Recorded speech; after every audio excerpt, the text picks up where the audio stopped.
Obras completas. Tomo 1. Amor, culpa y reparación. Por Melanie Klein. 25. 6. Principios psicoanalíticos del análisis infantil. 1. En el siguiente artículo me propongo examinar en detalle ciertas diferencias entre la vida mental de los niños pequeños y la de los adultos. Estas diferencias requieren que usemos una técnica adaptada a la mente del niño pequeño, y trataré de demostrar que hay una cierta técnica de juego analítica que cumple con este requisito. Esta técnica está planeada de acuerdo con ciertos puntos de vista que examinaré con algún detalle en este artículo. Como sabemos, los niños forman relaciones con el mundo externo dirigiendo hacia los objetos de los que se obtiene placer la libido originalmente apegada exclusivamente al propio yo del niño. La relación del niño con estos objetos, sean vivientes o inanimados, es en primer lugar narcisista. Sin embargo, es de este modo como los niños llegan a tener relaciones con la realidad. Quisiera ahora ilustrar con un ejemplo la relación de los niños pequeños con la realidad. Trude, una niña de 3 años y 3 meses, se fue de viaje con la madre luego de una única sesión de análisis. 6 meses después reinició el análisis. Fue solo después de tiempo considerable que habló de algo que había pasado en ese intervalo, y la ocasión en que lo hizo fue durante el relato de un sueño. Soñó que estaba nuevamente en Italia con su madre, en un restaurante familiar. La camarera no le daba jarabe de frutilla, porque no quedaba más.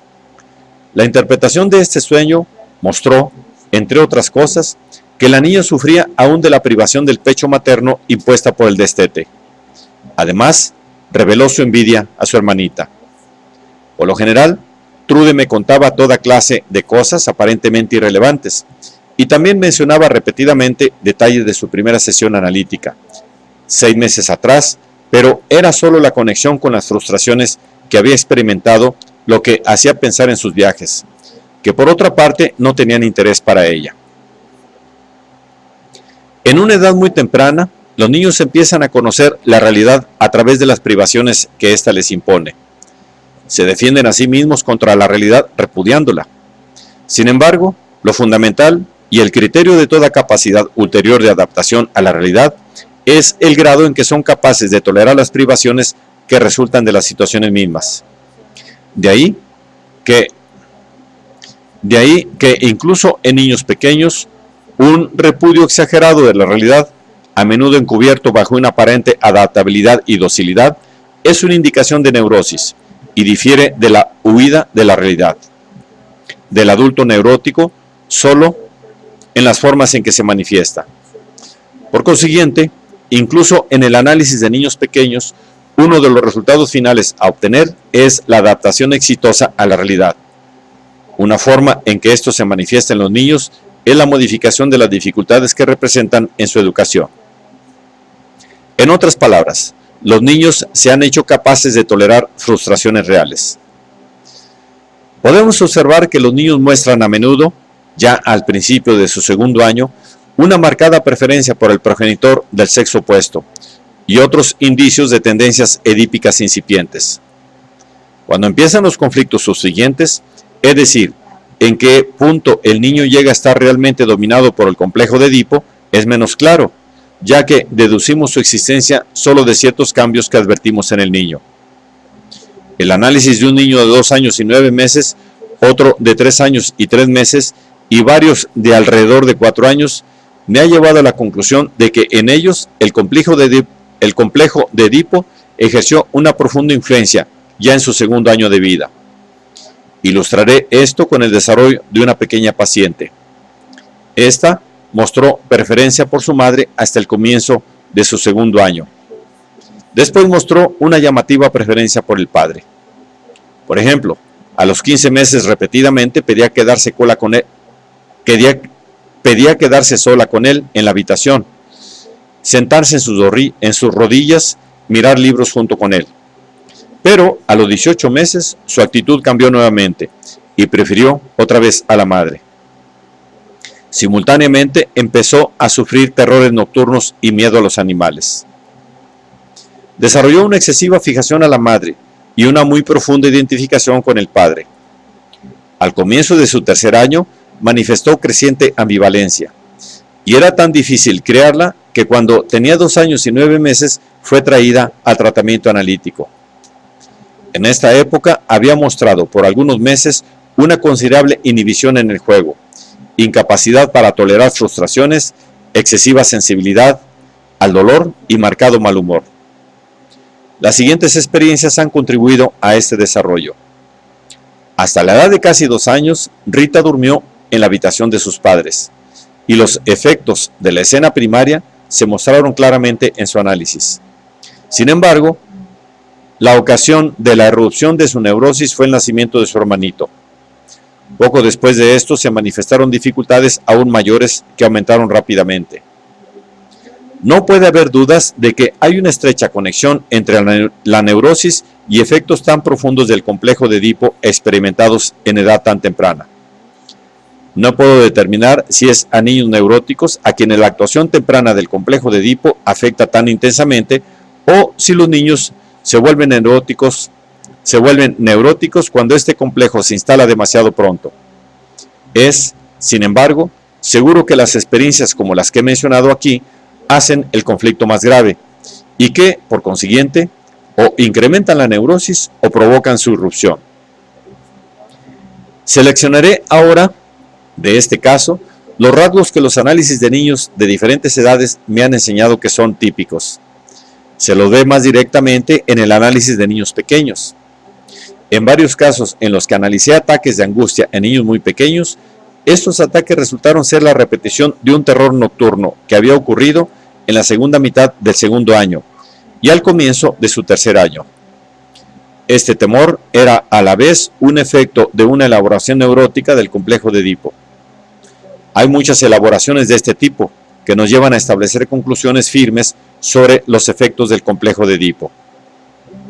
Entre estas elaboraciones, en la que era muy clara la vinculación con la situación edípica, debe recalcarse la forma en que los niños frecuentemente se caen y se lastiman, su hipersensibilidad, su incapacidad de tolerar frustraciones, sus inhibiciones de juego, su actitud ambivalente hacia ocasiones festivas y regalos, y finalmente diversas dificultades en la crianza que a menudo hacen su aparición a una edad sorprendentemente temprana. Pero encuentro que la causa de estos fenómenos muy comunes es un sentimiento de culpa particularmente fuerte, cuyo desarrollo examinaré ahora con detalle. Mostraré con un ejemplo cuán intensamente el sentimiento de culpa opera incluso en el terror nocturno. Trude, a la edad de 4 años y 3 meses, jugaba constantemente durante la sesión a que era de noche. Ambas teníamos que irnos a dormir. Después salía del rincón al que llamaba su habitación. Venía sigilosamente hacia mí y me hacía toda clase de amenazas. Me iba a apuñalar la garganta, a arrojarme al patio, quemarme o entregarme a la policía. Trataba de atar mis manos y pies. Levantaba la cobertura del sofá y decía que estaba haciendo po, caca, cucú. Resultó que estaba mirando en el popó de la madre para ver si había caca, que para ella representaba el niño. Otra vez quiso pegarme en el estómago y declaró que estaba sacando las AA, heces, y dejándome pobre. Después sacó los almohadones, a los que repetidamente llamaba niños, y se escondió con ellos en el rincón del sofá, en el que se agachó con intensos signos de miedo. Se cubrió, se succionó el pulgar y se orinó. Esta situación seguía siempre a sus ataques hacia mí. Su actitud era, sin embargo, similar a la que, cuando aún no tenía 2 años, había adoptado en la cama cuando empezó a sufrir de intensos terrores nocturnos. También en esta época solía correr repetidamente a la habitación de sus padres durante la noche, sin poder decirles qué era lo que quería. Cuando nació su hermano tenía 2 años, y en análisis logró revelar qué había en su mente en esa época y también cuáles eran las causas de su angustia y del orinar y ensuciar la cama. El análisis logró también abolir estos síntomas. En esa época ya había deseado robar a su madre, que estaba embarazada, los hijos, matarla y tomar su lugar en el coito con el padre. Estas tendencias al odio y la agresión era la causa de su fijación a la madre, que a la edad de 2 años se estaba volviendo particularmente intensa, y también de sus sentimientos de angustia y culpa. En el periodo en que estos fenómenos eran tan prominentes en el análisis de Trude, se las arreglaba para lastimarme casi siempre justo antes de la sesión. Descubrí que los objetos con los que se lastimaba, mesas, armarios, estufas, etc., significaban para ella, de acuerdo con la primitiva identificación infantil, a la madre o a veces al padre que la castigaba. En general, he descubierto, especialmente en niños muy pequeños, que estar constantemente en guerra y caer y lastimarse está estrechamente conectado con el complejo de castración y el sentimiento de culpa. Los juegos de los niños nos permiten formular ciertas conclusiones especiales sobre el temprano sentimiento de culpa. Ya en su segundo año, los que estaban en contacto con Rita se sorprendían de su remordimiento por cualquier travesura, por pequeña que fuera, y de su hipersensibilidad a cualquier tipo de reproche. Por ejemplo, estallaba en lágrimas cuando su padre, jugando, amenazaba a un oso de un libro de láminas. Aquí, lo que determinó su identificación con el oso fue su miedo al reproche del padre real. También su inhibición de juego procedía de su sentimiento de culpa. Cuando tenía 2 años y 3 meses, declaraba repetidamente, cuando jugaba con su muñeca, juego del que no disfrutaba mucho, que ella no era la muñeca bebé de su madre. El análisis reveló que ella no se animaba a jugar a ser la madre porque la muñeca bebé representaba para ella, entre otras cosas, a su hermanito, que había deseado arrebatar a la madre, incluso durante el embarazo. Pero aquí, la prohibición del deseo infantil ya no provenía de la madre real, sino de la madre introyectada, cuyo rol representó ante mí en diversas formas, y quien ejercía una influencia más severa y cruel sobre ella que lo que su madre real hubiera hecho nunca. Un síntoma obsesivo que Rita desarrolló a los 2 años fue un ritual nocturno que implicaba mucha pérdida de tiempo. Su punto principal era que insistía en ser fuertemente arropada con la sábana por miedo a que un ratón y una booty, mariposa, podían venir a través de la ventana y arrancar con los dientes su booty genital. Sus juegos revelaron otros determinantes. La muñeca tenía que ser siempre arropada igual que Rita misma, y en una oportunidad puso un elefante junto a la cama de la muñeca. Se suponía que este elefante iba a impedir que la muñeca se levantara, si no, entraría furtivamente a la habitación de sus padres y les haría daño o les quitaría algo. El elefante, imago paternal, tenía que tomar la parte del que ponía obstáculos. Este papel lo había representado el padre introyectado dentro de ella, desde la época en que, entre los 15 meses y los 2 años, había querido usurpar el lugar de la madre con el padre, robar a la madre el niño con que estaba embarazada y dañar y castrar a sus padres. Las reacciones de ira y angustia que seguían al castigo a la niña durante estos juegos mostraron además que Rita estaba representando internamente ambos papeles, el de las autoridades que juzgan y el de niño que es castigado. Un mecanismo fundamental y universal en el juego de representar un papel sirve para separar estas identificaciones operantes en el niño, que tienden a formar un todo único. Por la división de roles, el niño logra expulsar al padre y a la madre que en la elaboración del complejo de Edipo ha absorbido dentro de sí, y que ahora lo atormentan internamente con su severidad. El resultado de esta expulsión es una sensación de alivio, que contribuye en gran medida al placer extraído del juego. Aunque este juego de representar parece a menudo muy simple y ser expresión solo de identificaciones primarias, esta es solo la apariencia superficial. Es de gran importancia en el análisis de niños penetrar detrás de esta apariencia. Sin embargo, puede tener un pleno efecto terapéutico solo si la investigación